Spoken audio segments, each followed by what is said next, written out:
कशी का पाचच्या पाच साखर विसरते मा हाई मला उधारी देते का करते का तर दुकानदार अर्धा किलो साखर दे गा आणि नाही का डोक्याला लावाच्या खोबऱ्याच्या तेलाची एक बाटल देऊ दे.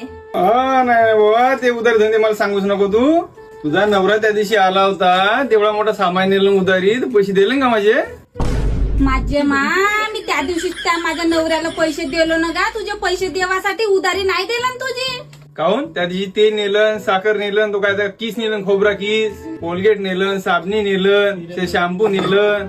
देऊन देणारे बापू अर्धा किलो साखर दे अर्धा किलो नसेल देना बनत तर पाव भरच दे रे. पाहुणे आले आहेत घरी बसले आहेत का सांगू मी त्याला सपा माझी बदनामी होईल ना. माझ्या माहेरचे पाहुणे हो तिच्या घरी साखरी लई महाग आहे म्हणतील. मी काय आता त्या उधारीच्या भानगडीत पडले नाही ना. मला ते जुने पैसे देऊन द्या ना मग तू नवीन घे. आता मी या उधारीच्या भानगडीत पडले नाही आता.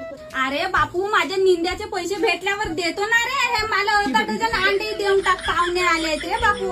हो ते अंडे गिंडे मार नको सांगू बघा. आमच्या घरी का फुकट येतील काय पाय कांदा पाय मी तुला पहिलं सांगत होतो तुझा नवरा जर उधारीचे पैसे जर नाही दिले तुझ्या घरची टीव्ही आणि तुझ्या नवऱ्याची सायकल मी उचलून आणल्याशिवाय राहणार नाही बाबा. चल तू निघ बाबा आपल्या घरी निघ तुझ्या घरी जा. मरेल नाही माझा पुत्रा पोटचा त्या बेवडा वतू वतू येते ना जपा उधाऱ्या करून ठेवते ना पोटचे पैसे खंड